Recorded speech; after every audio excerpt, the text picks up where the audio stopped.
Welcome back to Flavors and Knowledge, the podcast where we dive deep into the art of cooking, the science behind ingredients, and the rich stories that make food so much more than just a meal. I'm your host, Noah Mitchell, speaking from Chef Walter's Cooking School in Rhode Island, USA, bringing you narrated, factual culinary education, honest food talk, and a few opinions along the way. So let's explore the diverse world of flavors together. This segment is titled, Dinner Stressful Decisions. Our suggestions, how to manage work stress and family meals without losing your mind. The content for this episode is written by Chef Walter. Let's face it, friends, being an adult can be challenging. With deadlines, meetings, and the constant mystery of why your printer never works, cooking a gourmet meal is often the last thing on your mind. When you finally get home, cooking feels like climbing a mountain in sandals. So again, you reach for the pizza menu, frozen lasagna, or cereal for dinner. Stress doesn't just mess with your mood, it also messes with your appetite. When you're overwhelmed, it's easy to end up craving comfort food. Think greasy, salty, and super quick to make. It happens in every household, including mine. But there is an easy catch. These quick fixes might feel good, but they can wipe you out afterward. So, how do you break that cycle? How do you serve your family nutritious meals without going crazy? Don't worry. Here are some quick and practical tips to help you tackle dinner chaos. I hope they will be helpful to you as they have for us. Number 1 on my list. Simplify meal planning.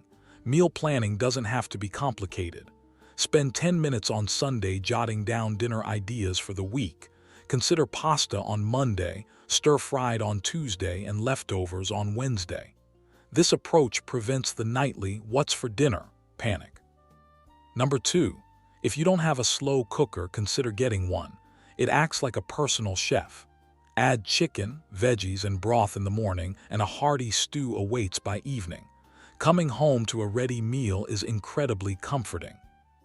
Number 3. Keep meals simple. Dinner doesn't need to be perfect. If you prepare scrambled eggs and toast, you've created a balanced meal. Protein? Check. Carbs? Check. Add some baby carrots for a vegetable. The aim is to nourish your family, not win cooking awards.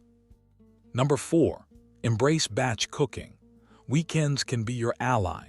Spend a couple of hours prepping. Chop veggies, cook rice or quinoa, and grill chicken or tofu. A store-in place everything in the fridge makes weekday dinners quick to assemble, hassle-free, and fun. Number 5. Pre-washed salad greens, pre-cut veggies, and rotisserie chickens are practical choices. Taking shortcuts is fine. A healthy frozen meal or the grocery store salad bar can be helpful in a pinch. You're being efficient, not lazy. Remember, the solution is temporary. Number 6. Involve your family and share the responsibility.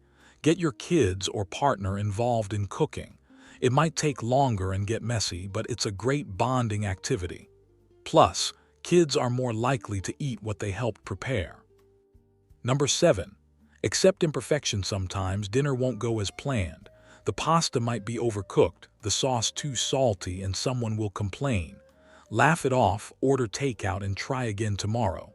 Food matters, but so does your sanity. Number 8. Balance nutrition over time. You don't need to include every food group at every meal. If breakfast was a banana and lunch was a lackluster salad, it's okay if dinner is more indulgent.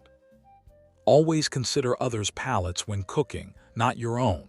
Do not impose your taste level on others, which may be very different and uneven. Cook balanced, which means accepted by everyone. Some people use more salt when cooking because they like it, but balance is key. Balance occurs over time. If your family eats veggies a few times a week and pizza once, you're doing well. Feeding your family is about love, not perfection. Embrace the chaos and remember, even if dinner is just cereal, you're together. That's what truly counts. Well, dear listener, this is all I have for now. I am eager to learn if these suggestions work for you. In conclusion, thanks for joining me on today's journey through flavors and knowledge. If you would like recipes associated with our podcasts, be sure to visit and subscribe to our newsletter for free. All the links will be in the show notes. Remember to taste thoughtfully, cook with passion, and keep exploring the endless world of food. Subscribe for more, share with a fellow food lover, and I'll see you in the next episode. Until then, keep your eyes on the fire and stay curious. This podcast is produced by Simval Media, USA.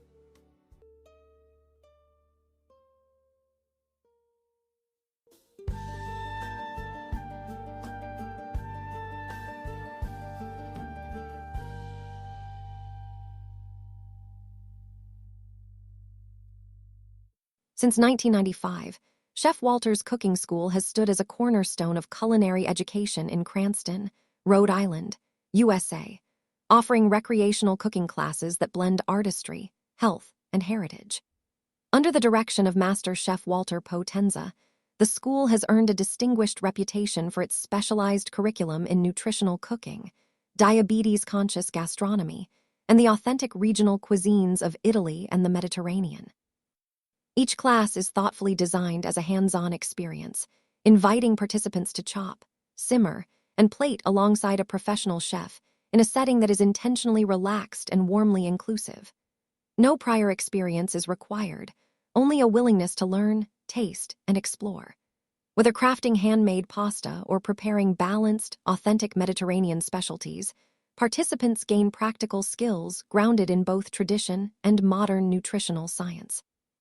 This unique approach has garnered consistent recognition, with Chef Walter's Cooking School repeatedly named one of New England's top culinary activities, a testament to its enduring quality, authenticity, and professionalism. For a full calendar of classes, descriptions, and registration details, visit chefwalterscookingschool.com or call 401-273-2652.